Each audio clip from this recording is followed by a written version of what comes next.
युगपत एक अस्मिन् चतुर्भ्य, युगपत यदि हुए तो 4 तक हो सकते हैं।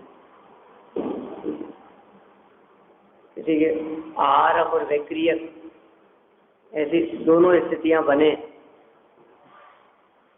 रिद्धि लब्धि प्रत्यय से कह करके, तो फिर 5 का उपचार किया जा सकता है। ठीक है ना, औदारिक शरीर वाले के, लेकिन वो वैक्रियक शरीर अलग है, इस अपेक्षा से 4 ही बनता है। मतलब कहा ना चतुर्भ्य, ऐसा जो शब्द दिया है तो 4 हो सकते हैं, अधिक से अधिक 4 हो सकते हैं। तो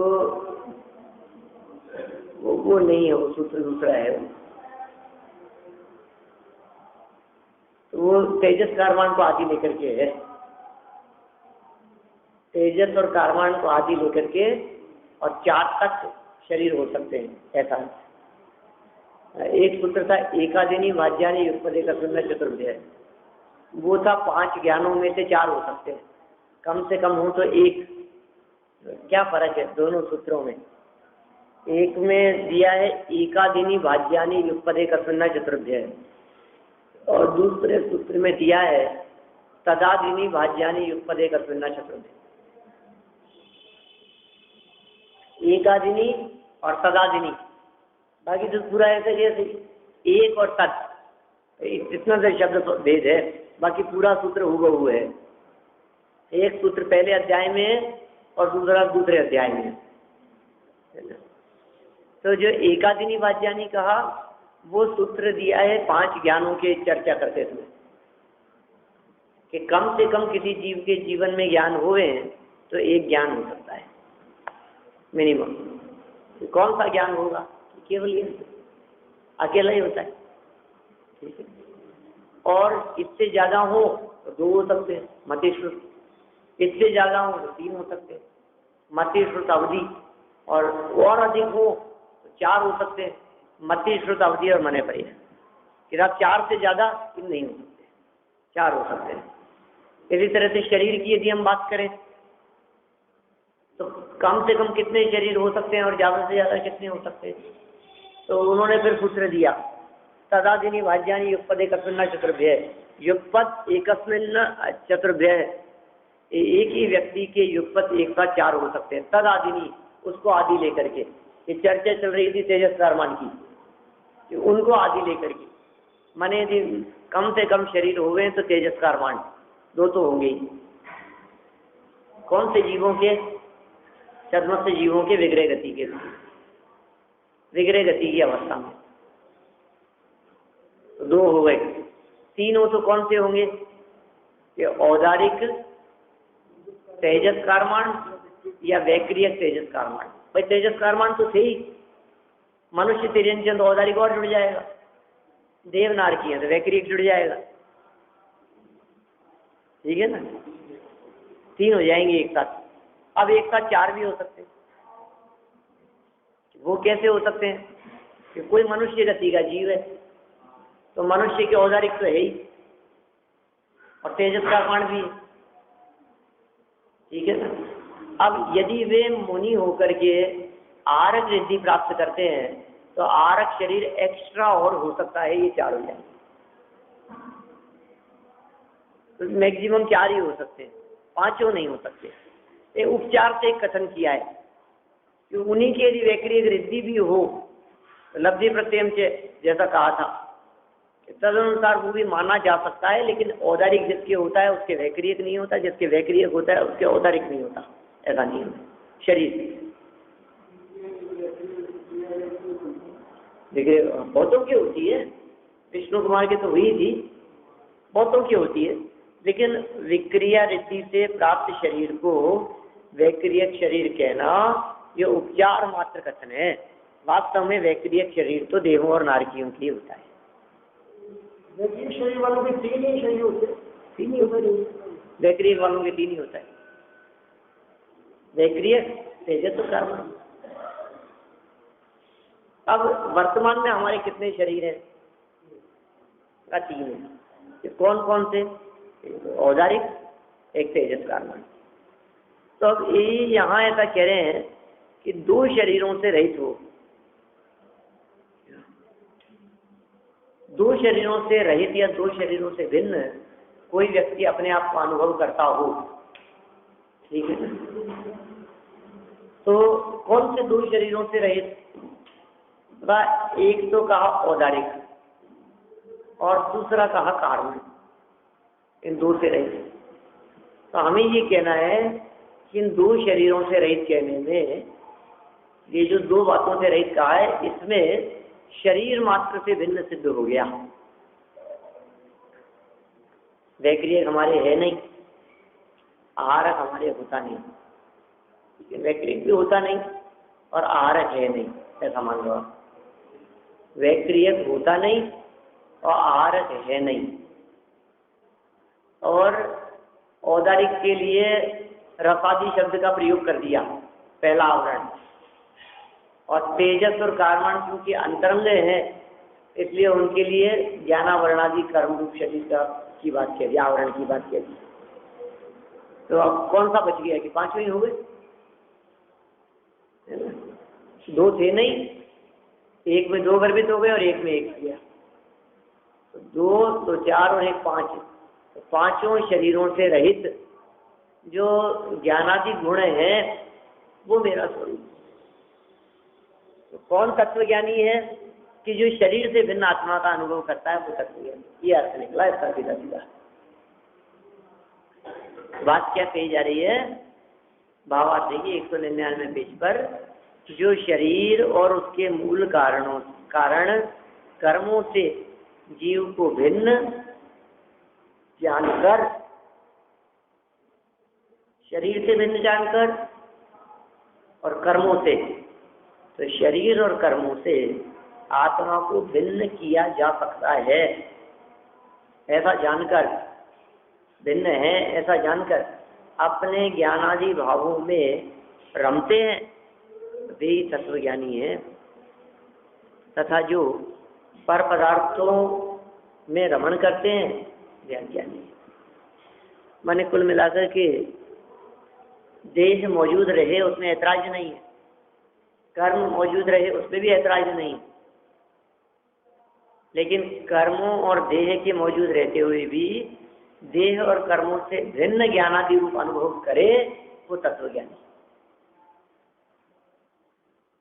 शरीर तो रहेगा ही, ज्ञानावरणादि कर्म भी रहेंगे, ठीक है ना, क्योंकि ज्ञानावरणादि कर्म तो वो 13वें गुणस्थान में जाते हैं अरंतों के, उससे पहले तो रहते ही है ना।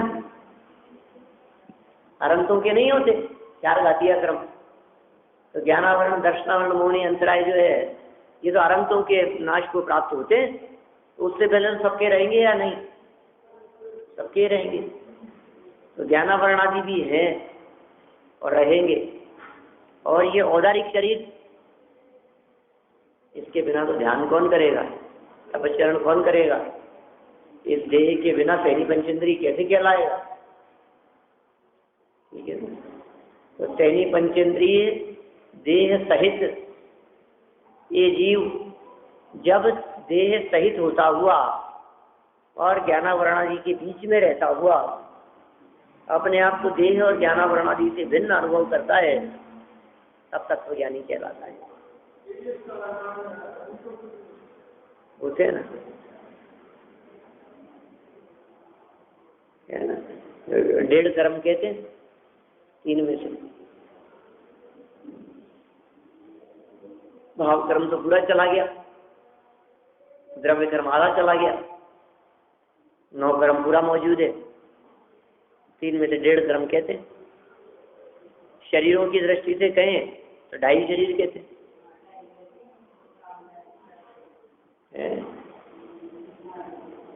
हाँ। नहीं भूल गए आप नाम उनका, नेमिचंद काका लेते थे क्लास।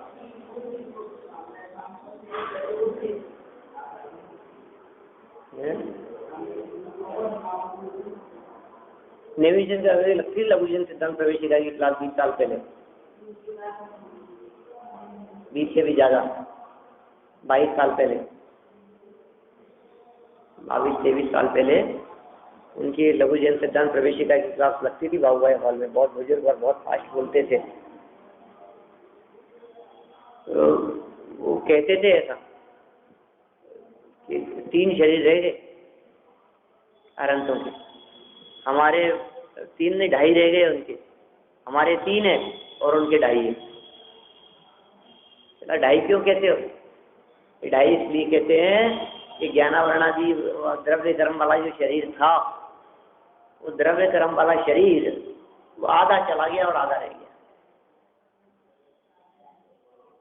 इसलिए 4 से कथन है, बाकी तो क्या दम है। अब देखिए, अब कोई व्यक्ति यदि शरीर और कर्मों से भिन्न न हो सके तो कम से कम कषाय शत्रु को तो जीतना जरूरी है। शरीर को न जीत सको तो कोई बात नहीं, कर्मों को न जीत सको तो कोई बात नहीं, टाइम लगेगा उनको जीतने में, उनको नष्ट करने में। द्रव्य कर्म जाते हैं 12वें, ये ज्ञानावरणादि जाते हैं 12वें के अंत या 13वें के प्रारंभ में, और शरीर जाता है 14वें के अंत में। तो हम शरीर से चालू कर रहे हैं, उल्टा हो रहा है ना काम। काय की स्थिरता से शुरू कर रहे हैं अपन बात, और ज्ञानावरणादि कर्मों की तरफ लक्ष्य ही नहीं है।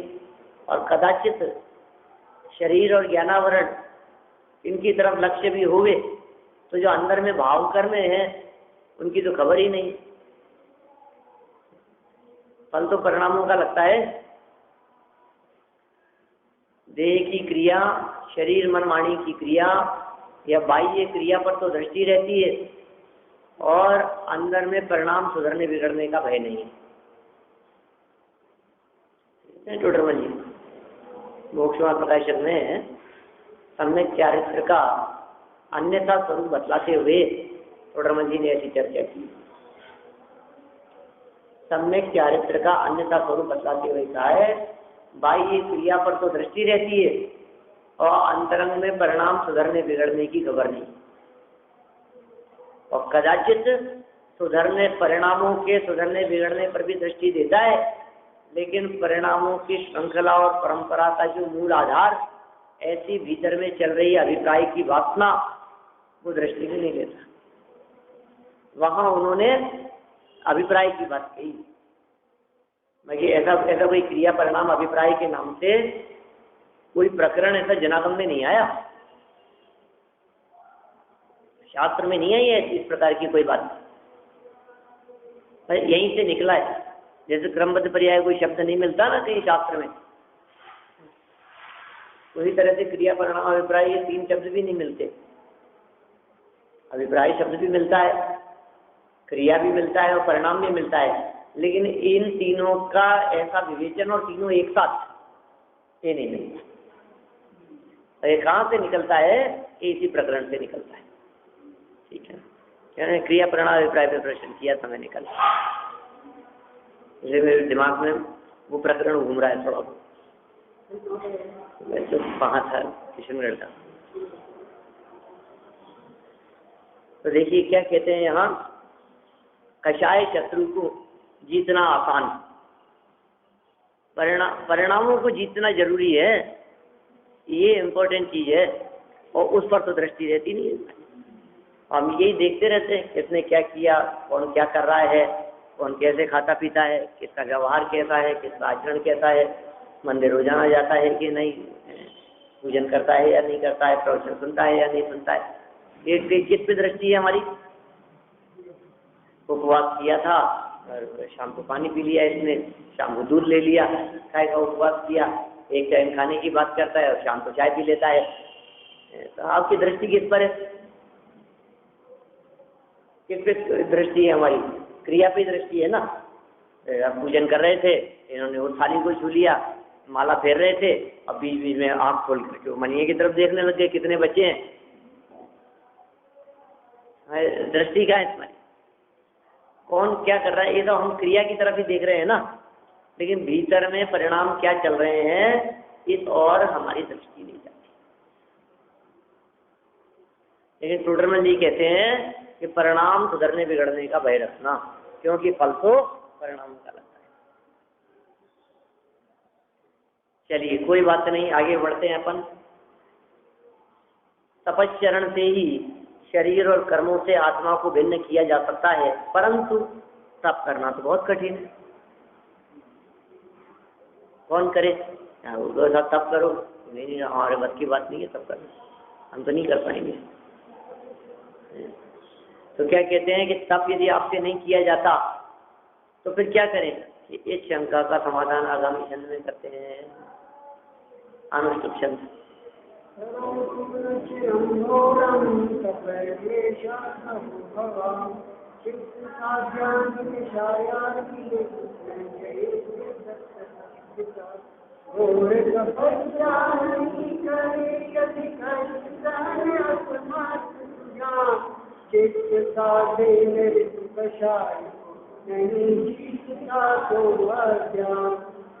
कितना सरल सरल बातें कहती है इन्होंने, बस स्वतंत्र है, अपन इनको जोड़ने का प्रयास तो करते हैं सब छंदों को, लेकिन सब अपने आप में ही है बस परिपूर्ण।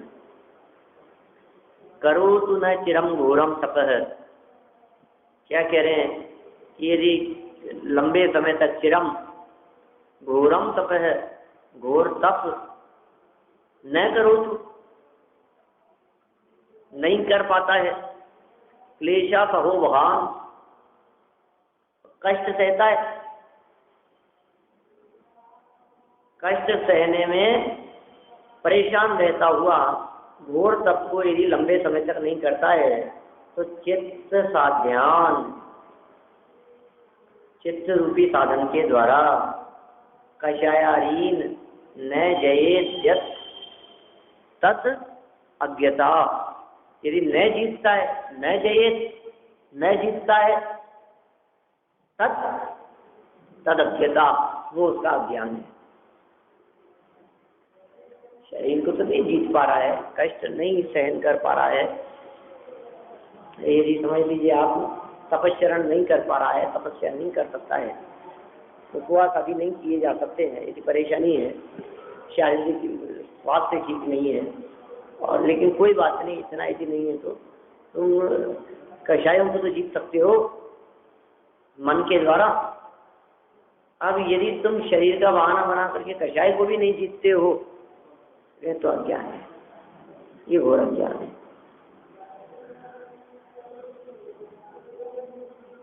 देखिए अर्थ कहते हैं, यदि तू काय क्लेश सहन करने में असमर्थ होने से चिरकाल तक घोर तक नहीं कर सकता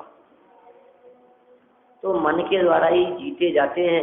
ऐसे क्रोध मान माया लोभ आदि शत्रुओं को तो जीत, शरीर नहीं जीत सकता, द्रव्य कर्म नहीं जीत सकता, लेकिन कम से कम इन द्रव्य कर्मों को तो जीत, भाव कर्मों को तो, राग द्वेष आदि, मोह आदि, क्रोध आदि।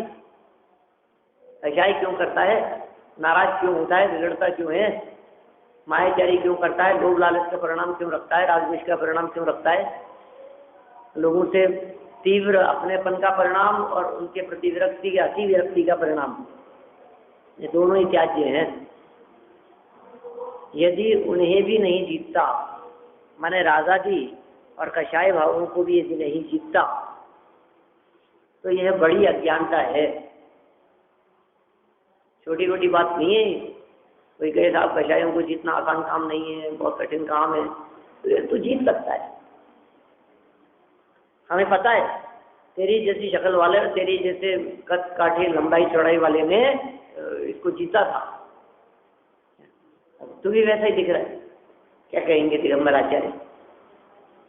कहते हैं ना कि किसी बालक को देखा कि इतना सा ही बालक था, वो उसने ऐसा काम कर लिया था, ये भी तो इतना ही है, इतने इतने से बालक कर लेते हैं सब, क्या चढ़ जाते हैं?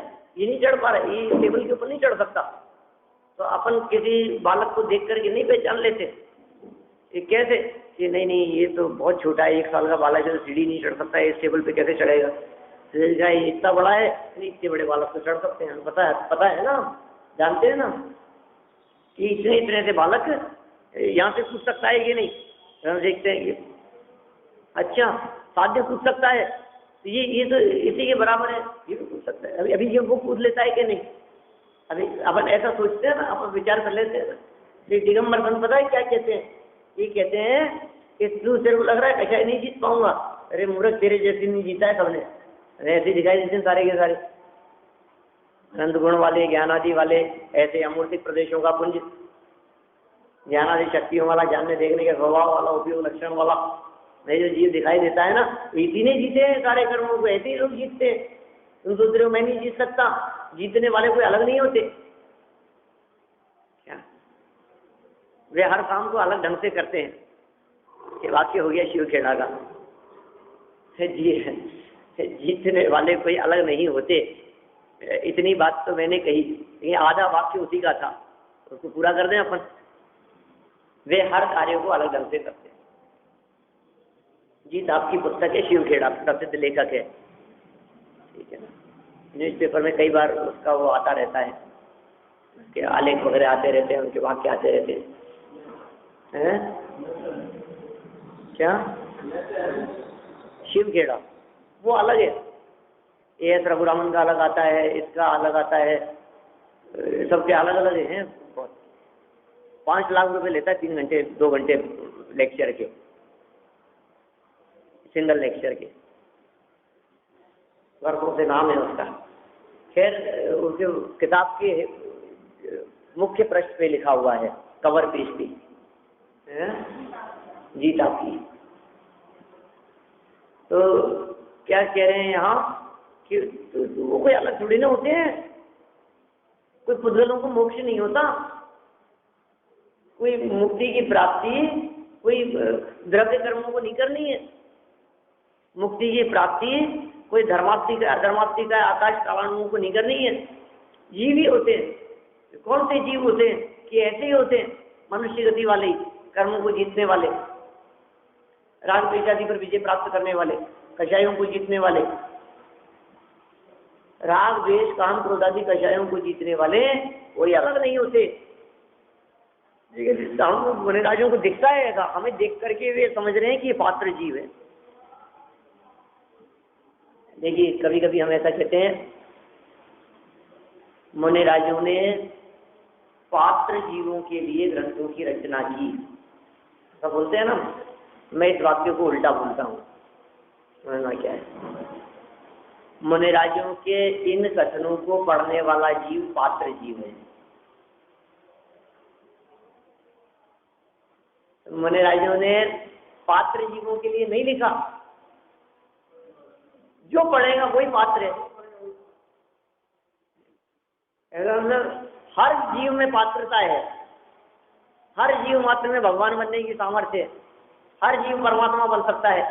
तो फिर किसके लिए लिखी है? कि पात्र जीवों के लिए? कि नहीं नहीं नहीं, किताबें तो पात्र जीवों के लिए लिखी है, मैं तो अपात्र हूँ। मूर्ख तू पढ़ेगा तो तू ही पात्र है। कोई व्यक्ति ऐसा कह सकता है ना, किसी के दिमाग में ये बात आ सकती है, नहीं साहब आप कह रहे हो तो पात्र जीवों के लिए लिखी है, स्पेशल क्वालिटी होगी, पता नहीं कौन से जीवों के लिए लिखी है, हमारे लिए तो नहीं होगी, हम तो ना समझ है, हमने तो कुछ पढ़ा नहीं है, हमें तो कुछ आता जाता नहीं है, हमारे में तो योग्यता नहीं है, ऐसी पात्रता हमारे में कहाँ था। वो पात्रता तो वो पात्र जीव तो कुछ अलग ही होते हैं जिन लोगों के लिए लिखी गई है। कैसी बात कर रहे हो आप? ये किसके लिए लिखी है? ये उसके लिए लिखी है जो मनुष्य गति का जीव है, ये उसके लिए लिखी है जो सैनी पंचेंद्रिय है, ये उसके लिए लिखी है जो आंखों से पढ़ सकता है, ये उसके लिए लिखी है जो कानों से सुन सकता है, जो मन वाला है, जिसमें बुद्धि है, जिसमें समझ। ऐसे सब सैनी पंचेंद्रिय जीवों के लिए। तो भाई हमारे लिए है या नहीं है? कि आप पढ़ो तो आपके लिए और नहीं पढ़ो तो आपके लिए नहीं। जो इनको बंद करके निकाल देवे उनके लिए नहीं है। किसके लिए? जो अलमारियों में बंद कर दे के निकाल देवे और जो घर से थैले भर के ला करके मंदिर पहुंचा देवे, उनके लिए नहीं है, वो अपात्र है। वे जीव पात्र कब बन सकते हैं? कि उन्हीं की जब भली होनहार हो और वे आकर के पढ़ने लगे तो वे पात्र हो जाएंगे। कौन पात्र और कौन अपात्र? किसके लिए है जिनवाणी? ये कह रहे हैं आचार्य देव कि तुम समर्थ दिखाई देते हो। देखो एक सर्व जीवों की बात करते हैं तो बात बैठती नहीं है। कि तुम्हें देख करके आचार्य देव कह रहे हैं कि यार मेरे को तू पात्र जीव दिखाई दे रहा है, मेरे को ऐसा दिखाई दे रहा है कि तेरे में ये योग्यता है तो ये काम कर सकता है। ये काम कर, बहुत सारे लोग पूछते हैं, विद्यार्थी पूछते हैं हमसे, भाई साहब क्या करना चाहिए, क्या करें अब आगे, समझ में नहीं आ रहा, बीएड करें कि नहीं करें, इस लाइन में जाएं कि एमबीए करें कि इधर चले जाएं। बहुत सारे लोग बहुत तरह की बातें पूछते हैं, क्या जवाब देने का पता नहीं। ये मैं कर पाऊंगा क्या, आपको लगता है क्या? ये एग्जाम, ये कंपटीशन में फाइट कर लूंगा क्या, इसको मैं पास कर लूंगा क्या, ये मेरे से हो जाएगा क्या? ऐसी बात करता है। दूसरी चीजों के बारे में तो हम कह नहीं सकते, लेकिन तू दर्शन मोह को जीत सकता है, इस बात की गारंटी है। कर पाएगा या नहीं कर पाएगा? गाड़ी चलाना जो आदमी सीखता है वो ये कहता है मैं तो चला ही नहीं सकता, मेरे बस की बात नहीं है। और जो सिखाता है वो ये कहता है तुम चला सकते हो, तुम्हारी जैसे लोग चलाते हैं, मैंने सिखाया है सबको। सब जगह ऐसा ही होता है ना, हर फील्ड में यही है कि नहीं? तो मुनिराजों का जो फील्ड है, मुनिराज जिस सब्जेक्ट के टीचर हैं, जिस सब्जेक्ट को पढ़ाते और समझाते हैं, उस सब्जेक्ट को कैसे पढ़ाते हैं मुनिराज? सामने वालों को देख कर ये कहते हैं कि तू पात्र जीव है, तो हमसे आगे निकल सकता है, तो हमसे पहले मोक्ष जा सकता है। हाँ, यू कैन डू इट, सही बात, कर सकते हैं आप, लिखा हुआ आता है ऐसे, ये कर सकता है इसमें बस। लेकिन फिर लेकिन और लगा देते हैं साथ में, बट थोड़ा सा, आप थोड़ा सा ध्यान दो क्या, कि बहुत होशियार है वैसे, लेकिन थोड़ा सा ध्यान दे दो आप बस। तो ऐसे ही आचार्य देव कह रहे हैं तुम बहुत होशियार हो, क्योंकि तुम सैनी पंचेंद्रिय हो, तुम ज्ञानवान हो, अनंत गुणों वाले हो, अमूर्तिक हो, अजर अमर हो, ये सारी क्वालिटीज है तुम्हारे में। तुम चिंता मत करो, मरोगे तो नहीं, लेकिन देह छूटने के पहले उससे भिन्न अपने आप को अनुभव कर लो। अमर तो हो, लेकिन अपने अमर बने को पहचान लो। अनंत गुणों वाले तो हो, लेकिन अपने अनंत गुण स्वभाव को पहचान लो। इतना सा काम तो करना पड़ेगा, इसके बिना काम नहीं चलेगा। हाँ तुम्हारी पकड़ बहुत अच्छी है, जैसे शिवभूति की। क्या मतलब हुआ कि इतनी भी यदि तुम्हारी पकड़ है जैसी शिवभूति की, तो तुम काम कर सकते हो, तो तुम्हारा काम हो सकता है। कैसे गजब बातें कह देते हैं बाबूजी। चलिए, तो मन के द्वारा जीते जाते हैं, जीते जा सकते हैं।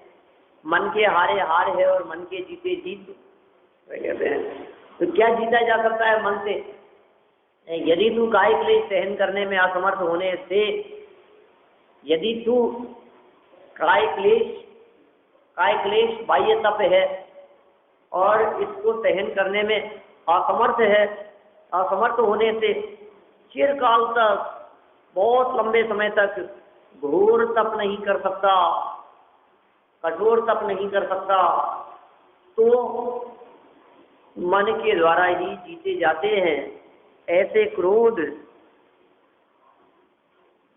मन से ही जीते जाते हैं, ऐसे मान मन से ही जीता जा सकता है, ऐसी माया और मन से ही जैसे जीत सकते हैं, ऐसा लोग आदि शत्रुओं को तो जीत। दुश्मन नहीं है हमारे, गुस्सा हमारा दुश्मन है, अभिमान दुश्मन है, मायाचारी और लोग शत्रु हैं हमारे, ये असली शत्रु है। तो दूसरा शत्रु तो कुछ कर नहीं सकता, हमारा क्या बिगाड़ सकता है? दूसरा शत्रु तो आक्रमण करता है तो पड़ोसी पर, पड़ोसी तो है शरीर, बाहरी शत्रु आक्रमण करते हैं तो पड़ोसी पर, और ये क्रोधादि शत्रु आक्रमण करते हैं मेरे ऊपर। तो मेरे असली दुश्मन कौन है? क्रोधादि शत्रु ही मेरे असली दुश्मन है। इनको तो जीतना ही पड़ेगा, इनको जीते बिना काम नहीं चलेगा। यदि इन्हें भी नहीं जीतता तो ये बड़ी अज्ञानता है। शरीर को नहीं जीत पा रहा है, ये बात हमारे को समझ में आ रही है। तेरे से गर्मी सहन नहीं हो रही है, तेरे से भूख सहन नहीं होती है, भूख बर्दाश्त नहीं होती है, तो उपवास नहीं कर सकता है। इस बात को बहुत अच्छी तरह से समझ पा रहे हैं, ये बात हमारे गले उतर रही है, इसलिए हमें कोई ऐतराज भी नहीं। इसलिए हम तेरे को कुछ कहना नहीं चाहते कि तू जबरदस्ती तब कर, जबरदस्ती भूखा रहे, नहीं रहा जाता तो नहीं रहा जाता, सबका अपना अपना शरीर है। तुम देर रात को पानी पिए बिना नहीं रहा जाता, कुछ नहीं कह सकते, कोई बात नहीं। लेकिन कम से कम कषायों को तो जीतो है, उसमें क्या है बीमारी, उसमें क्या प्रॉब्लम है कि नहीं साहब बीमारी है, रात को दवाई लेनी पड़ती है, नहीं साहब घुटनों में दर्द है, मैं तो नीचे बैठ के पूजा नहीं कर सकता, खड़े खड़े करनी पड़ेगी। या समझो आप खड़े इतनी देर खड़े नहीं रह सकता और नीचे बैठ नहीं सकता, तो कुर्सी में बैठ के तरफ लोग करते हैं। अजमेर में तो जैसे चारों तरफ कुर्सियाँ लगा दे के बैठते हैं वो लोग, हाँ समझे हो, मंदिरों में बहुत जगहों पर। अब क्या करें, नीचे नहीं बैठ सकते, खड़े खड़े कर नहीं सकते, अब 1-1.5 घंटा पूजन करनी है, विधान करना है, क्या करें, कुर्सी पे बैठना पड़ेगा। तो करें कि नहीं करें, कर लो कोई बात नहीं। तो बाह्य क्रिया पर तो दृष्टि रहती है, लेकिन परिणाम सुधरने बिगड़ने की और दृष्टि नहीं रहती। परिणाम सुधरने बिगड़ने की इसको खबर नहीं। तो क्या बात हो गई, यदि इन्हें भी नहीं जीतता, इन्हें मतलब कषायों को, किसको नहीं जीतने की बात कह दी थी, किसकी तरफ से छूट दे दी है कि द्रव्य कर्मों की तरफ से छूट दे दी है और नौ कर्म की तरफ से छूट दे दी। यह तो समझ लीजिए 3 प्रकार के कर्म हैं, द्रव्य कर्म, भाव कर्म और नौ कर्म। अब कह रहे हैं द्रव्य कर्म और नौ कर्म की तरफ से तो छूट दे दी, अब भाव कर्म को जीत। इन तीनों में भाव कर्म को जीतना कठिन है। जिसने भाव कर्म को जीत लिया उसके द्रव्य कर्म और नौ कर्म अपने आप जाते रहेंगे, फिर नहीं बचेंगे। और सबसे पहले जीता भी भाव कर्म को ही जाता है। भाव कर्मों को जीतना 10वें गुणस्थान के अंत में होता है और द्रव्य कर्मों को जीतना 13वें के अंत में, 14वें के अंत में, ठीक है ना। और नौ कर्म को जीतना उससे पार हो जाने पर। तो सबसे पहले किसको जीतना है, भाव कर्म को जीतना है। तो बोले तू आगे की छोड़े थी, वो नहीं हो पा रहा है ना, तो कोई बात नहीं। तेरे से भी नौ कर्म को जीतना संभव नहीं हो पा रहा है, तो कोई बात नहीं। तेरे को यदि द्रव्य कर्म को जीतना संभव नहीं हो पा रहा है तो कोई बात नहीं।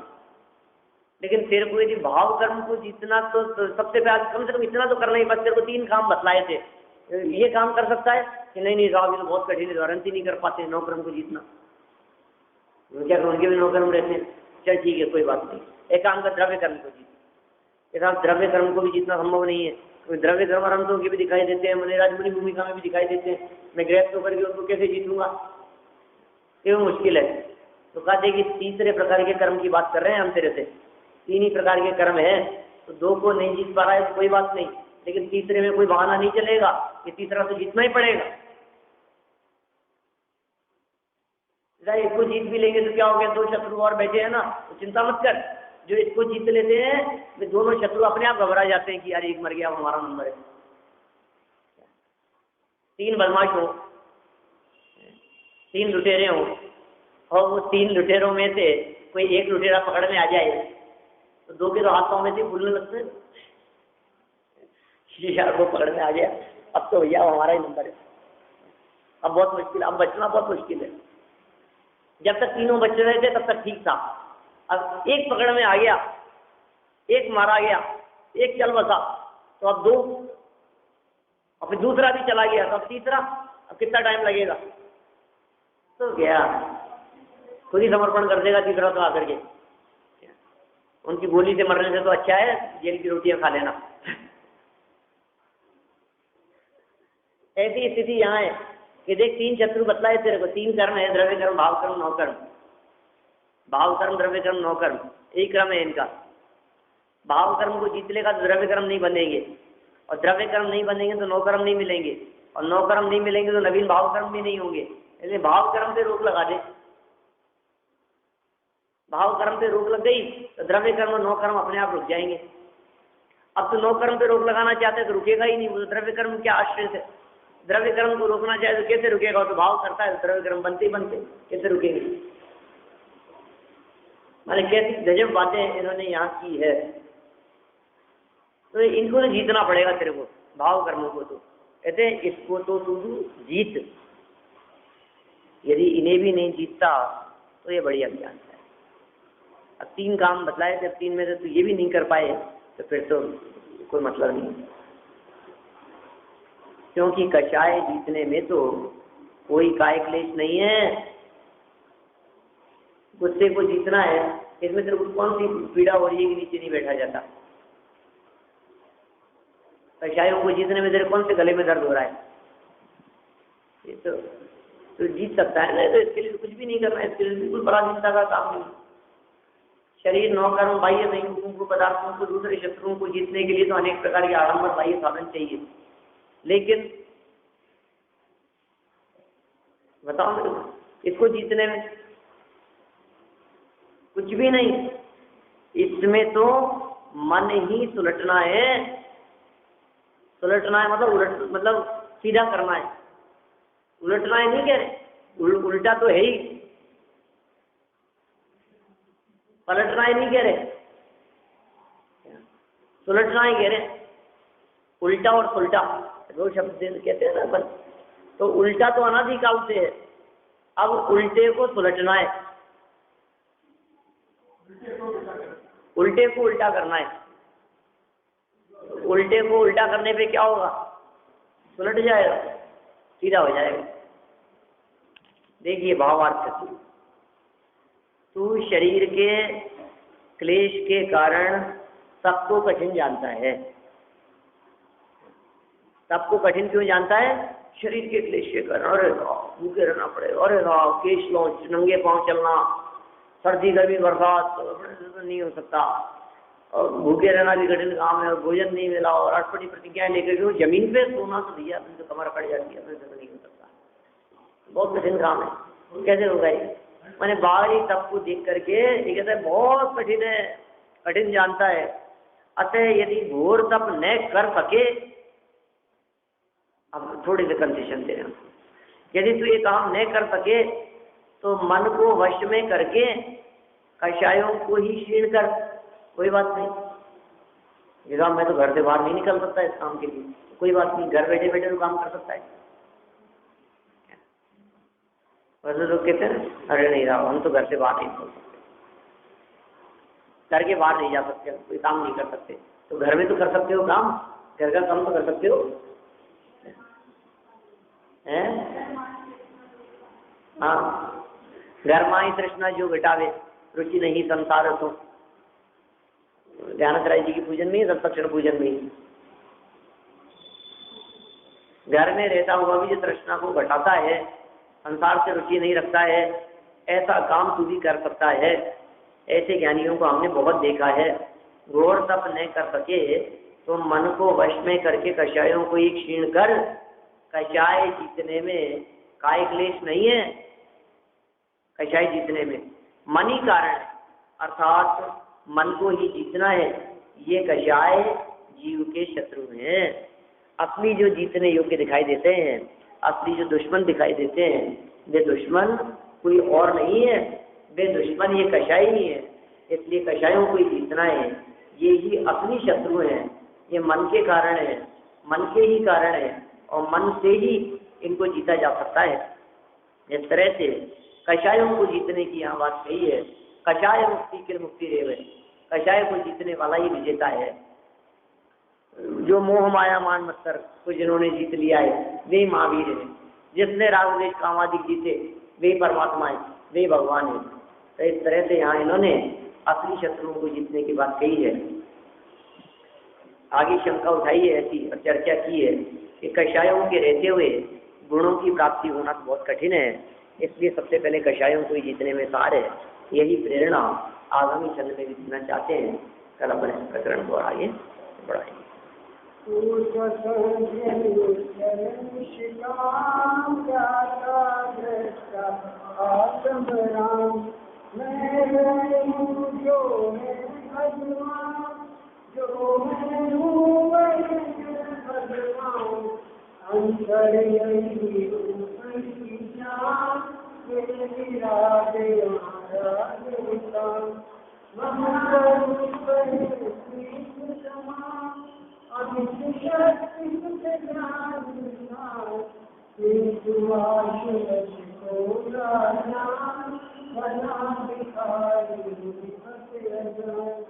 सुख दुख दाता कोई मोरे आए दुख मुझको मुझ पर को करना दुख शिव ईश्वर हमारा